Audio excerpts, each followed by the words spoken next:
Hello everyone, welcome to another episode of Christianity Unmasked. I'm your host Jamal Bob, and thank you for joining me today as we continue our mini-series on the Trinity, which will address a topic of keen interest and significant misunderstanding, the doctrine of the Trinity, in Christian theology. Now, why is it crucial to discuss this misconception? The doctrine of the Trinity is foundational to Christian belief. It impacts how Christians understand God, Jesus, and the Holy Spirit, as well as how they interpret the Bible. Misconceptions about the Trinity can distort these understandings and create unnecessary barriers between people of different faith backgrounds. Clearing up this confusion is essential for meaningful conversations around Christianity and its relationship to other religious and philosophical perspectives. I want to clarify upfront that while today's episode is centered on Christian doctrine, we approach this topic with the utmost respect for diverse religious and spiritual viewpoints. Our goal here is not to challenge or invalidate anyone's beliefs, but rather to provide a well-researched perspective on this aspect of Christian theology. So, whether you're a practicing Christian, someone from another faith tradition, or even if you identify as non-religious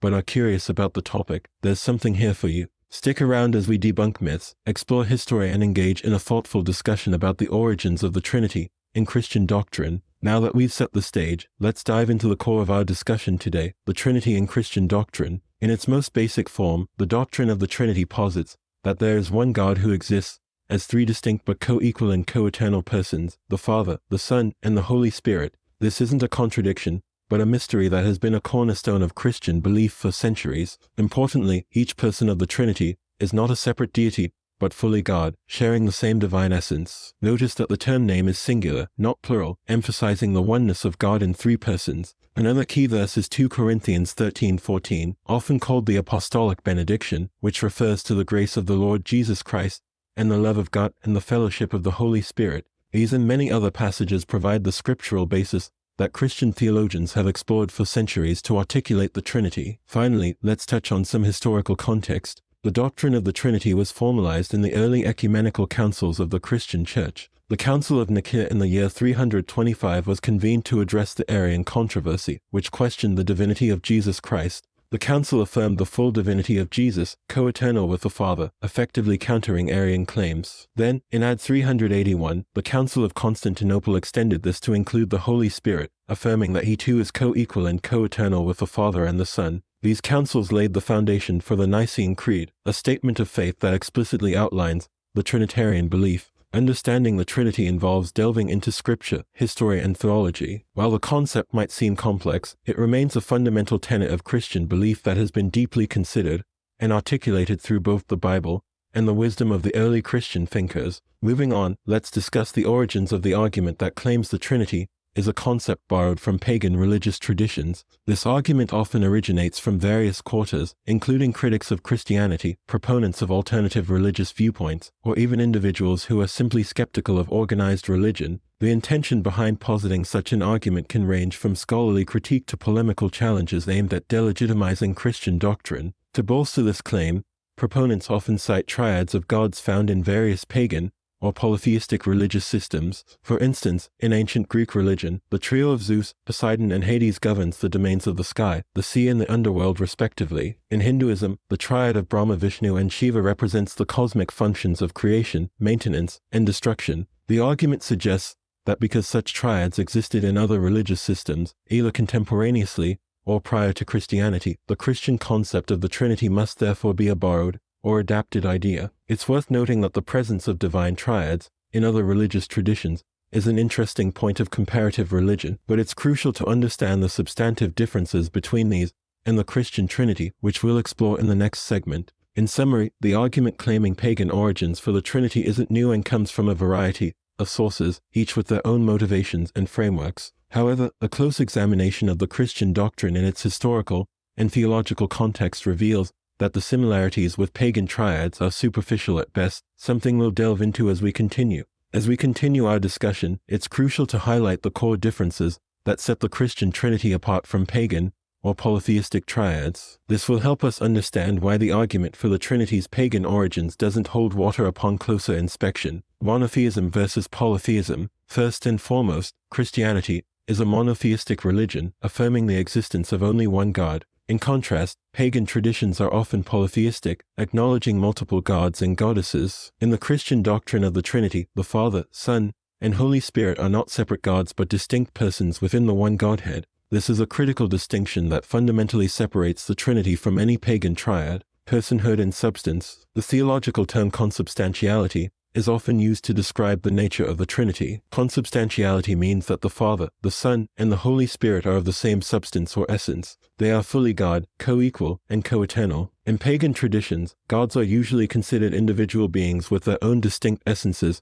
and physical forms, standing in contrast to the Christian understanding of one God in three persons. Role and function. Within the Trinity, the Father, the Son, and the Holy Spirit are co-equal and co-eternal, each fully participating in the divine essence and work. In contrast, pagan triads often feature gods with hierarchical relationships and varying degrees of power. For example, in the Greek triad of Zeus, Poseidon, and Hades, Zeus is considered the king of the gods, holding a higher status. Revelation versus mythology. The concept of the Trinity is revealed through Scripture, and most prominently in the life, death, and resurrection of Jesus Christ. It's a doctrine that has been formulated through divine revelation and centuries of theological reflection. Pagan triads, on the other hand, are often formed through cultural myths, legends, and human storytelling, rather than being rooted in a notion of divine revelation. So, as you can see, when we carefully examine the tenets of the Christian Trinity and compare them with pagan concepts, the differences are not just peripheral, they are fundamental and profound.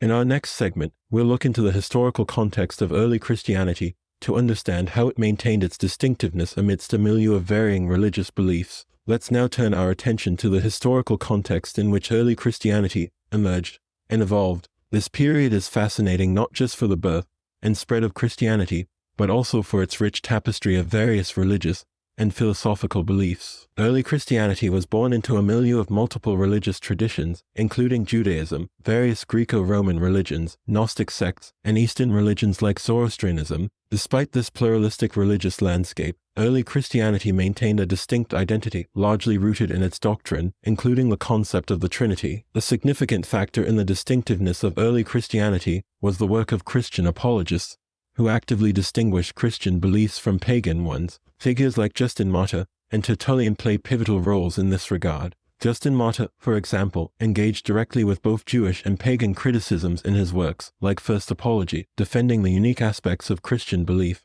He argued that while there may be similarities in moral teaching between Christianity and other philosophical systems, the person and work of Jesus Christ and the doctrine of the Trinity set Christianity apart. Tertullian, another early apologist, is even credited with coining the term Trinity and contributed significantly to its theological development. In his works, he sought to articulate how the Father, Son, and Holy Spirit could be one God, actively countering claims that this was a form of polytheism or borrowed from pagan concepts. Both of these apologists, along with others, provided a rigorous intellectual framework that helped to define Christian doctrine and distance it from the surrounding pagan beliefs. Their works are a testament to the uniqueness of Christian thought in an age filled with a variety of religious and philosophical ideas. In summary, the early years of Christianity were characterized by a robust engagement with the religious and philosophical ideas of the time. Despite existing in an environment rich in religious diversity, early Christian beliefs, especially the doctrine of the Trinity, maintained their distinctiveness, thanks in part to the careful work of early Christian apologists.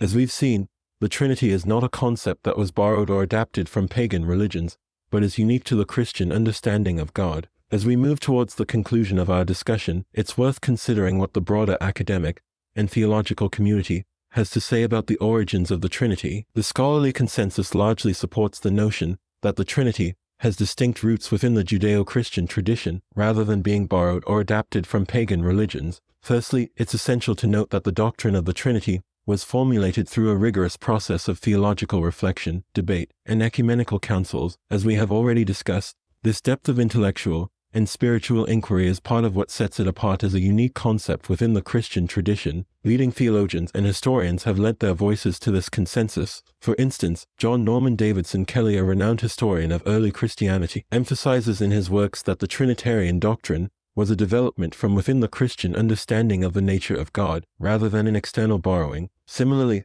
Alistair McGrath, a notable theologian, argues in his systematic theology that the Trinity is fundamentally rooted in Christian scripture and tradition. Furthermore, contemporary theologians like David Bentley Hart and scholars like Larry W. Hurtado have offered robust defenses of the Trinity as an inherently Christian doctrine, examining its scriptural, historical, and philosophical underpinnings. Their works showcase how the Trinity does not find a parallel in pagan thought and is better understood within the narrative of Christian revelation. Before we wrap up today's episode, it's worth addressing some common misunderstandings that often surface in debates around the origins of Christian doctrine and practices, including the Trinity. These misunderstandings can sometimes muddy the waters and make it more challenging to separate fact from fiction. Christmas and Easter as pagan holidays. One claim often heard is that Christian holidays like Christmas and Easter are pagan in origin. While it's true that some of the customs associated with these holidays may have pre-Christian roots, the core significance of these days for Christians, namely the birth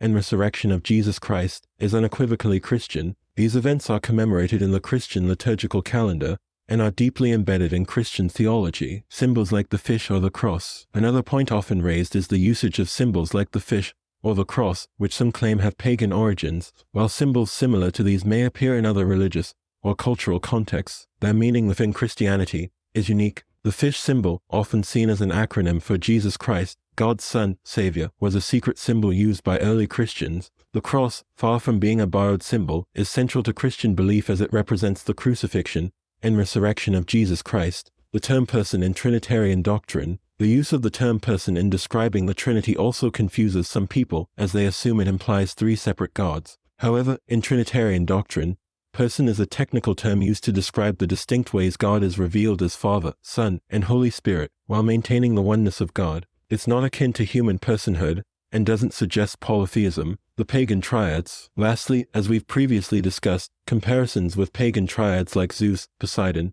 Hades, or Brahma, Vishnu, Shiva often come up. While triadic formations do exist in other religious traditions, the nature of these formations is fundamentally different from the Christian Trinity in terms of their essence, function, and theological implications. As we've seen, the Trinity is rooted in monotheism and consists of persons who are co-equal and co-eternal, which is generally not the case in pagan triads. These triads of Brahma, Vishnu, Shiva and Zeus, Poseidon, Hades would be considered modalism, and tritheism, a heresy within Christianity and therefore not the Trinity. Addressing these common misunderstandings is essential for an informed discussion about the origins and distinctiveness of Christian beliefs, including the Trinity. With a clearer understanding, we can better appreciate the unique aspects of Christian doctrine and practice, separate from any supposed pagan influences. And so, we come to the end of today's episode on the fascinating subject of the Trinity and its often misunderstood origins. To recap, we delved into what the Trinity actually means within Christian doctrine, highlighting that it represents one God in three persons, Father, Son, and Holy Spirit. We explored the origins of the claim that the Trinity is borrowed from pagan beliefs and dissected this argument, showcasing how these triads don't hold up to scrutiny when compared with the Trinitarian concept. We also discussed the significant differences that distinguish the Christian Trinity from pagan triads, from the essential monotheism of Christian belief to the theological term consubstantiality. We touched upon the historical context of early Christianity, mentioning how early apologists, like Justin Martyr and Tertullian, worked diligently to articulate and defend the uniqueness of Christian doctrine. We even examined the academic and theological consensus that supports the Christian roots of the Trinity and addressed common misunderstandings that often crop up in this debate. So the next time you hear someone suggest that the Trinity is a pagan concept, you'll have a well-rounded response that not only respects the complexity of Christian doctrine, but also the rich tapestry of religious thought that makes up our shared human history. Before we sign off, if today's topic has sparked your interest, and you're looking to dive deeper into the subject of the Trinity and Christian doctrine, here are some recommended resources for you. Here are some books I recommend. The Trinity, An Introduction to Catholic Doctrine on the Triune God by Giles Emery, a scholarly yet accessible book that delves into the intricacies of the Trinity from a Catholic perspective.